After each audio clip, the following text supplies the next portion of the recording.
right. For those of you who are watching either live or the rebroadcast of this video, hello. And hello, Justin. Hello, good to see you. Yeah, as we were just talking about, it's been a while since we actually physically met, but at the same time, it still feels as if it hasn't been that long. Which is a real tragedy because given our traveling circuits and work, stuff, I felt like I saw you like almost every month. Yeah, for real. But I want to start off our conversation because we're going to be talking about so much has been happening. It felt like 2020 has absolutely been the year, and our bodies are still trying to catch up with everything. And I'm sure there are like a million things that we could talk about, but I really want to focus on digital evangelism. It's a passion that both of us have. So that's going to be the main focus of our discussion. But first, how have you and your family been coping with everything that's been happening how have you guys been? We've been doing all right. God has been good. We go on a lot more walks with our dog. So I think our dog is loving, Ronan is loving, quarantine and all that kind of stuff. It's been nice to be home for the last several months instead of being on the road all the time. Though I am definitely starting to get a little bit stir crazy. So looking forward to hopefully whenever things get back to normal or whatever. But also just being able to be involved with a lot of really meaningful projects. There's a lot of important conversations happening out there in the world, and being able to partner with and highlight some of the incredible work being done by our peers has been a gift. So really grateful for the season of life that we're in right now. I appreciate that and appreciate the work that you continue to do online. I actually was having a discussion. This was yesterday morning, and someone said, they mentioned your name, and they said, the ministry that Justin has going on is one of the most dangerous that we have, but dangerous in a good way. Oh, okay. No, dangerous in a good way because of the amount of people that God has been reaching through your ministry and the way that you're training other people to use these online platforms.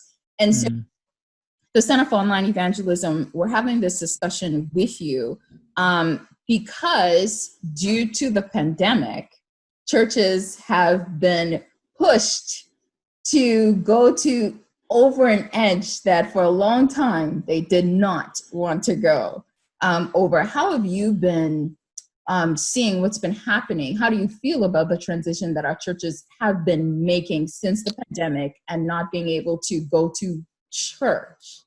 Yeah, I'm really proud of our churches. Like it's a steep learning curve, and I know, and anyone else who's out there dabbling in this world, how much there is to learn, how much challenges there are, even just simply posting a short 3-minute video, which sounded like a really easy request back in the day. I think many people are starting to realize, wow, that's a lot more work than we thought. And so I am so proud of our churches. I'm so proud of our pastors who are completely stepping into a different field, something that they were not trained in. And by and large are handling it very well. So I'm encouraged. It's now more than ever, we have started to see the importance of online ministry. And, this is something that you and I have been saying for years. This is the entire reason why the Center for Online Evangelism was even kind of started as this recognition years ago that we need to be paying attention here. And so it's exciting to see people awakening to this idea. And I don't think that this is going to be changing anytime in the near future. Just a couple of days ago, I came across this article here in Oregon that the Oregon's largest coronavirus outbreak is linked to an actual church that decided, we're gonna meet together again. We're gonna have a worship service, and no less than 236 coronavirus cases were linked to a single Pentecostal church in Oregon. It makes for 47% of the cases reported statewide up to the point of this article. And it's just like, man, you know what? It's a terribly unfortunate thing that this happens. And in the middle of all this, it's highlighting the need for the church to adapt to the times. And I know that some people are doing this with gusto and energy and enthusiasm, and others are doing it, kicking and screaming, as it were. But by and large, we're adapting, and I'm very proud of our church. Yeah, no, I absolutely have to agree with you on that one. I did a whole video just telling the pastors and our leaders, I am proud of you guys for allowing the Holy Spirit to lead you into a new area. It's unfamiliar. There are a lot of things to learn, even for those of us who've been in that realm of online work. We're still learning every single day. And I think for a lot of us, it's pushed us to really question, what is church? So times we think church is putting on our Sabbath, our Saturday clothes, and going to a building for like 3 hours and having church. But we know that church is so much more than that. It's community, it's relationships, it's reaching out to people, meeting their needs, living Jesus Christ, allowing Christ to live through us every single day. And that's something that we can do online, not negating the fact. And I think this is where a lot of people become afraid of online evangelism. Like we sort of want to replace community and physical interaction. Is none of that, but it's a way to, we can still stay in touch with each other.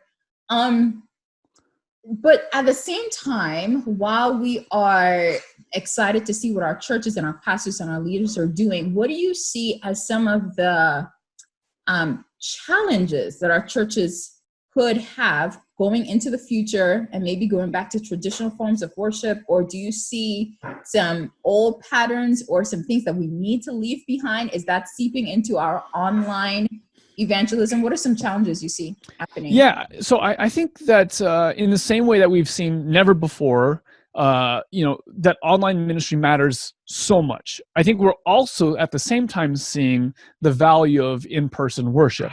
I think that the moment that things are finally safe, whenever that line is crossed and people determine it's safe to be back together and all that, people are craving and starving and hungering for in-person gatherings, for corporate worship, for the ability to do fellowship together. And especially now, and I echo that sentiment. I'm just like, man, you know what? I really wish worshiping with my church. I really wish that we could get together and do songs and the whole thing. And so there's this really weird thing where it's like, we're actually seeing the need for both and. Yes. We're seeing the need for in-person gatherings, but we're also seeing the power of online ministry at the same time.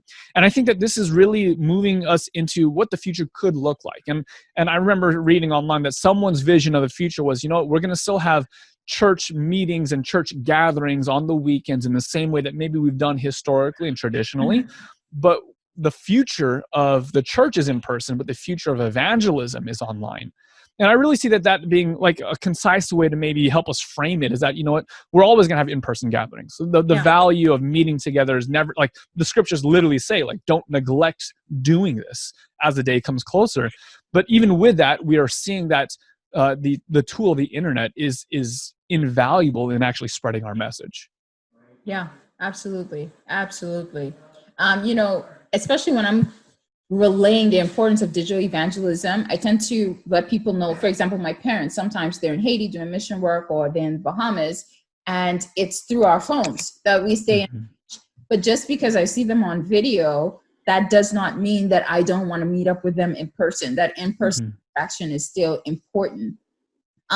What would you say to, I think you've been in online ministry, specifically YouTube, since 2000, how long has it been? 5 years? I think it's been 2000. I always get the dates messed up, but I think it's 2016, January of 2016. Yeah. What would you say to especially church leaders who still feel they don't have enough experience, they don't have all the equipment to go and do this full online evangelism work? What word of encouragement would you give to them?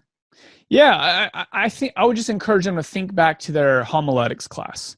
Remember when you first gave your first Bible study, or that time that you knocked on that first door. Remember how you felt during that moment, and remember the constructive criticism that you received and the growth curve that you had to go through. Learning to do any new skill set is very difficult. It's challenging. And this is certainly true when it comes to online ministry. You might feel that, oh my goodness, but I've been speaking all my life, my entire ministry, maybe for decades, I've been speaking in front of crowds. So why is it so hard to speak in front of a camera? And the reality is they're related, but they are also two very different things. It is very different to speak to a camera when you're in your office or in your bedroom by yourself, when you have a live audience in front of you, a couple hundred people, and you can feed off the energy and you can read body language and you can physically move about. Like there's a very very big difference with those two things. And so I would encourage you to give yourself a lot of grace.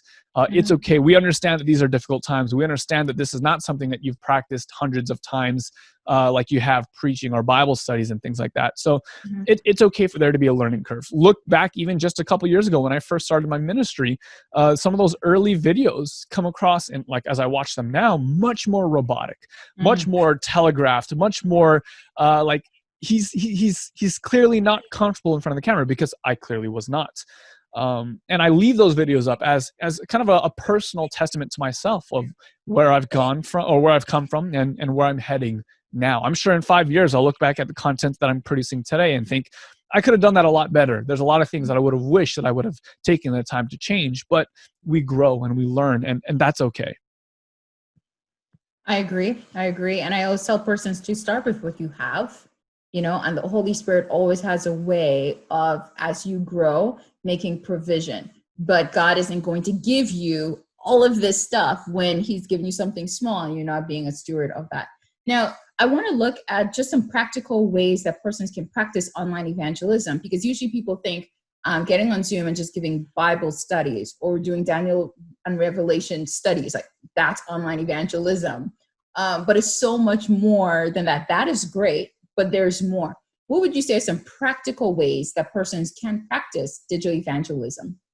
Yeah, I think something that's really interesting that's been emerging as kind of a trend is just really honing in the art of listening to people. Yeah.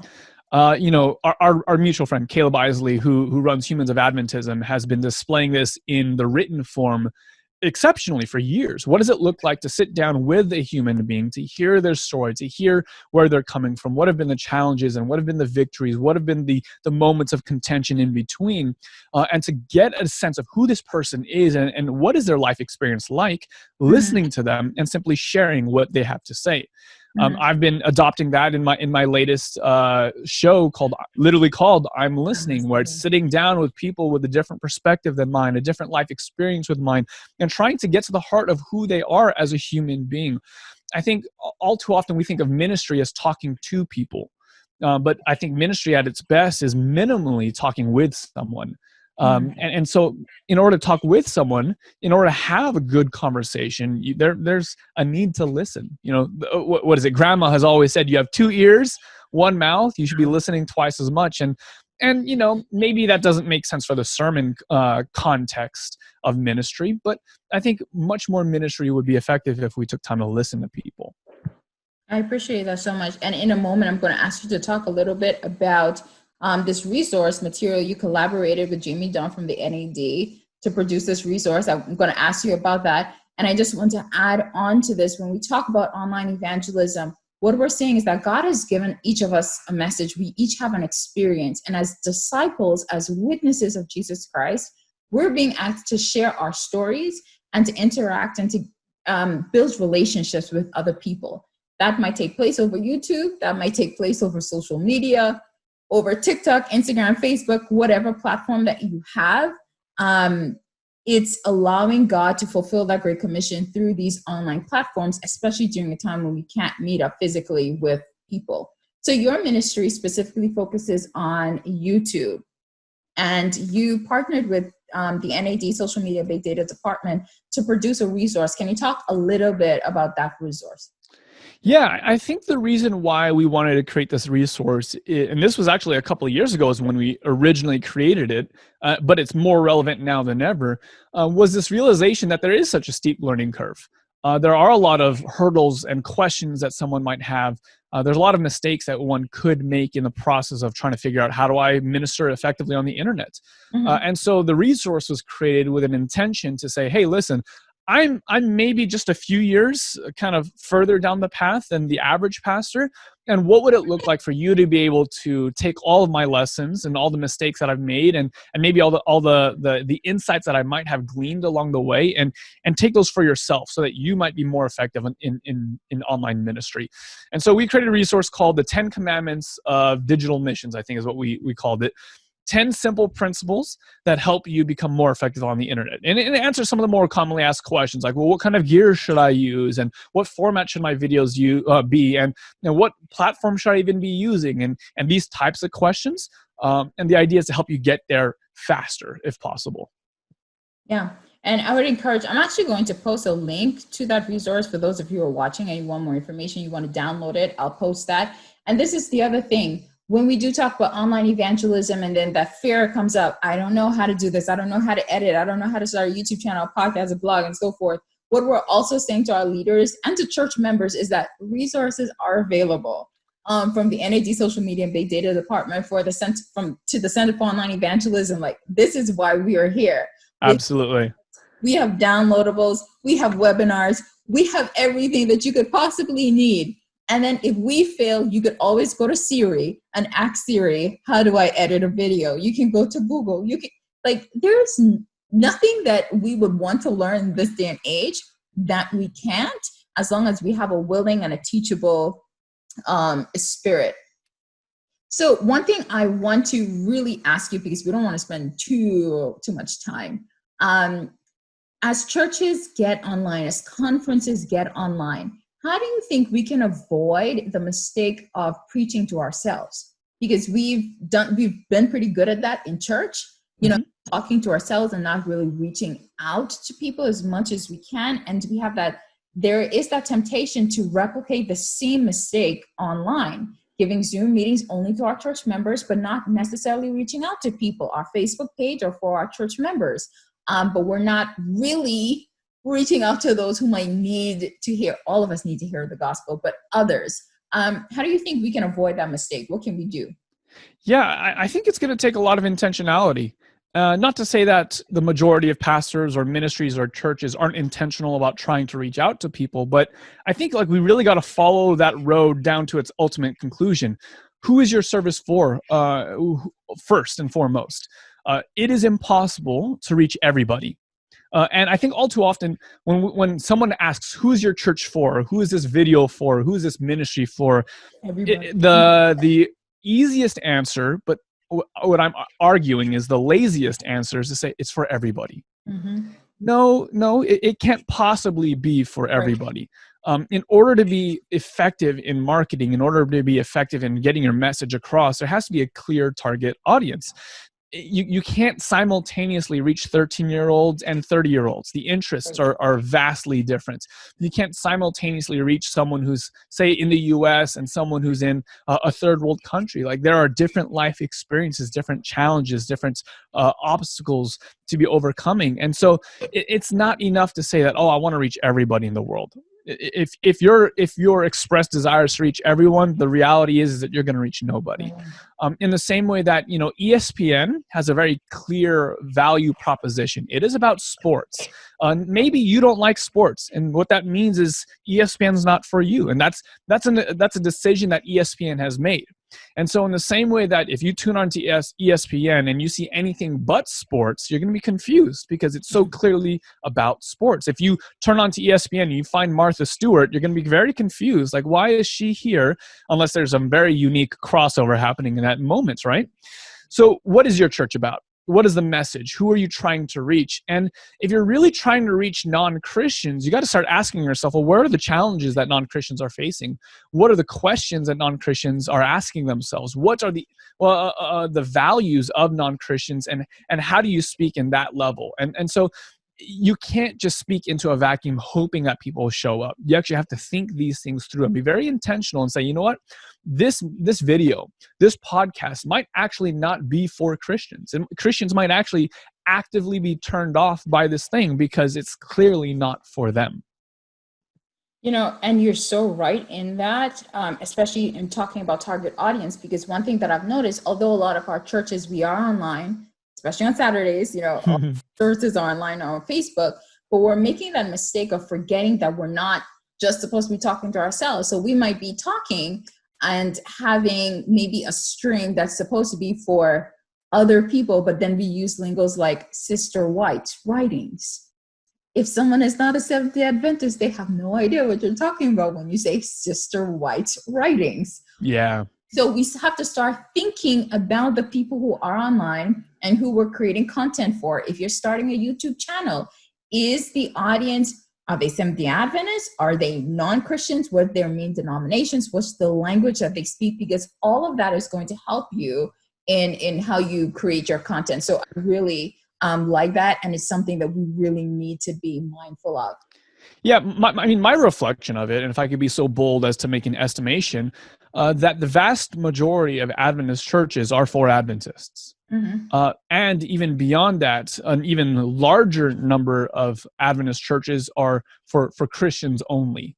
There are very few Adventist churches that are actually expressly attempting to reach the secular world.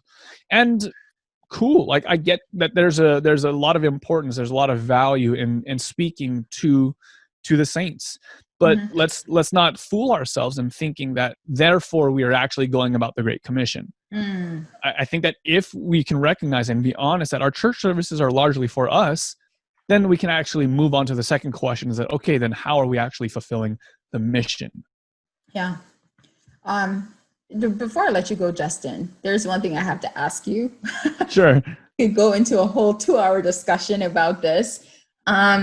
But we know, everyone who has not been living under a rock knows what has been happening lately when it comes to social justice and all of that. Yes, what's been happening. And there is a reluctance, I know specifically on my end, and it's something that I'm still praying about and working through. So this is actually me really asking for advice now, because of the hostility that exist online because of differences of opinions about how do we address certain things. And people might think one thing about an issue, another side thinks something else. And once you put your opinion out there, everyone might start attacking you on whatever end you might be on. And so when we talk about online evangelism, one thing that I tend to stress in my seminars or webinars presentations is that it's also how you interact with people online. What would you say, because I know this is one thing that you deal with on your YouTube channel, having these difficult conversations, what would you say to especially church members who are online, how we interact with each other or with people who don't share our beliefs or opinions or differences in how to deal with what's currently going on? What would your message be? Yeah, I think that we need to be willing to let go of the idol of comfort. There is no right way or right strategy, right method of communicating that will please everybody. If there was, Jesus would have been able to do it. And yet, Jesus clearly had fans and supporters, as well as people who vehemently disagreed with him, so much to the extent that it literally cost him his life. So the idea of somehow as a Christian living in such a way where you actually don't have people who are upset with what you say or disagree with your point of view is just an idol that just doesn't exist. Like that's not a reality, period. And I think that we need to be honest about that. Now, with that being said, I don't think that therefore excuses you communicating in any kind of reckless manner. And when people object to you, you just say, you know what, they persecuted Jesus, they're going to persecute me. It's like, no, you might actually just be a jerk. Like you might actually not be listening. You might actually just be saying something truly ignorant. And so there's like this tension, right? It's like Jesus was persecuted. People disliked Jesus. But it doesn't mean that every time someone objects to you, it's because you're like Jesus. And so like, I want to have those two things in tension. It's like, one, you're going to get objections to it. And two, we need to be mature enough to actually filter through these naysayers, these objectors, and all these things. And I'm not even like trying to make the argument that I do that perfectly. I think that if someone were to audit my interactions on social media, that I would say with a 100% certainty, you could find something in which I've fallen short in this area. So I'm not trying to like prop myself up as the answer to all of these things. But I do want to lean in with a clear intention.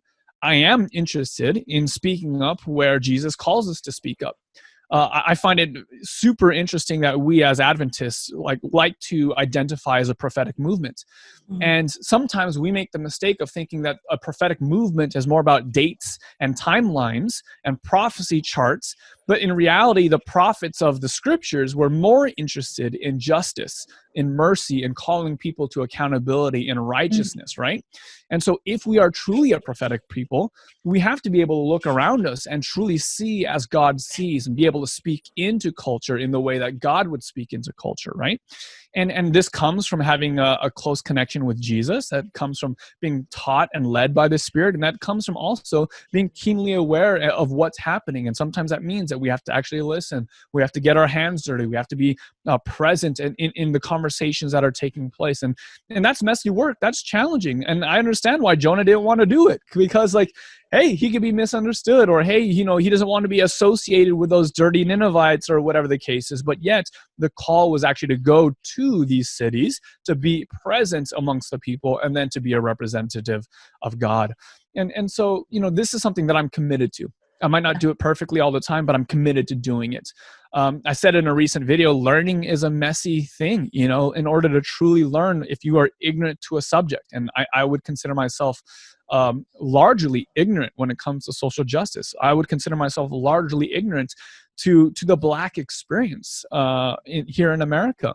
But learning is dirty. Learning requires listening to perspectives that are different than yours. But it also requires thinking critically, not just only accepting what you hear from the right or the left and just being tossed to and fro. It requires critical thinking. It requires a discerning of what is good and what's not, and holding fast to that which is good. And maybe I get that right sometimes, maybe I don't get it right sometimes, but it requires this commitment to the process. I appreciate that. I appreciate that a lot. Thank you. Thank you. That's something I had to take in consideration. It's something I think all of us can take into consideration. Before I let which part is that? Take into what would I take into consideration? The fact that when we are called to speak on behalf of Christ, it's not everyone who's going to agree with you. And I think a lot of us, we seek to be people pleasers. And so we don't want to say something that might offend the other side. But as Christians, we will face persecution. But just because we are counted as sheep to the slaughter, that doesn't mean that you're supposed to walk into the butcher's shop asking for them to butcher you. Right. And so not being intentional about causing debate and strife without some sort of purpose. So I think it's learning to strike that balance. And I think that this is a call for the church to really do better than what we have done. Yeah. I think it's okay for us to say, what, historically, specifically as Adventists, we have failed when it comes to a lot of these issues that are pertaining to social justice. It's not lost on me that the primary objectors to Jesus was not the state. Sure, the state got involved later on, but the primary objectors to Jesus himself were actually the religious, were actually the so-called people of God. And it was because of a sense of we need to protect what our institution has always been and what we've always stood for, that they were so opposed to Jesus's radical lifestyle of inclusion, of advocating for the oppressed, of standing up for people who had no voice and no vote, those who were ostracized by the religious community, like the lepers, like the tax collectors, like the sinners and centurions, and just women in general.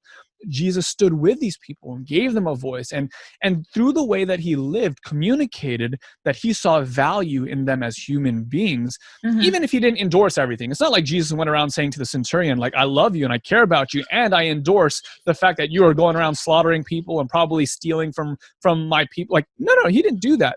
But he did communicate value. He didn't necessarily endorse what the woman caught in adultery was doing per se, but he did lead first with, neither do I condemn you. Then he said, go and sin no more. And so much of the time, Christians, we just simply want to say, stop sinning, stop sinning, stop sinning, without actually leading with value, without actually leading with seeing who a person truly is. And I think it's time for us as the church to do better when it comes to these things. For sure. And as we dwell more at the feet of Jesus, everything that you've been saying, and even more will be clearer to us. And the Holy Spirit will teach us how to practice that online or in person. So continuously not making idols of our own thoughts and opinions and our own whatever we're used to doing, not making idols out of those things, but committing ourselves to Jesus Christ, following his example and allowing the Holy Spirit to lead. What's the Bible promise that you want to leave us with in the midst of everything that's been going on? Things are changing. Things will never be as normal as it once was. What's a Bible promise you can leave us with?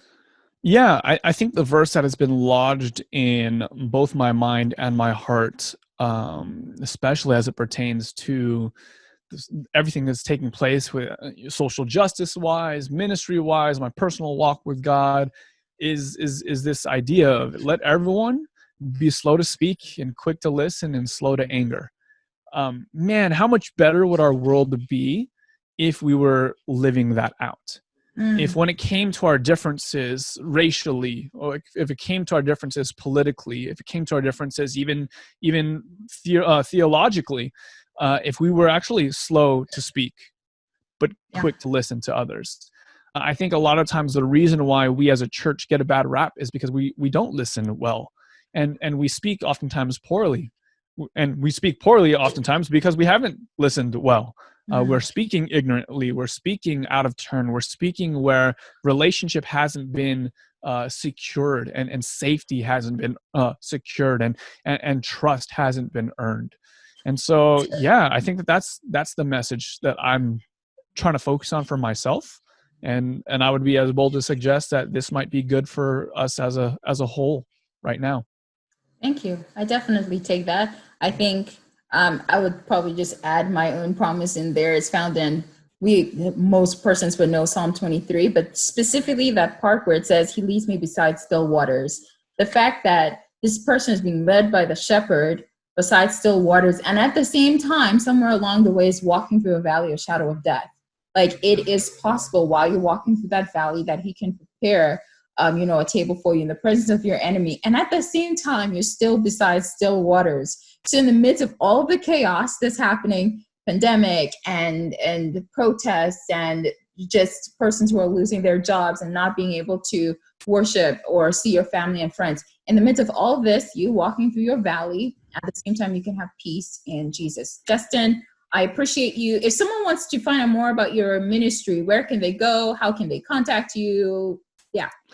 Yeah, there's a lot of things that you can engage with and follow up on. I think primarily you can find me on YouTube. I have a show called I'm Listening. You just simply type in I'm Listening with Justin Khoe. You should be able to find it on YouTube. On all the other relevant social medias, my handle's at jkhoe, JKHOE.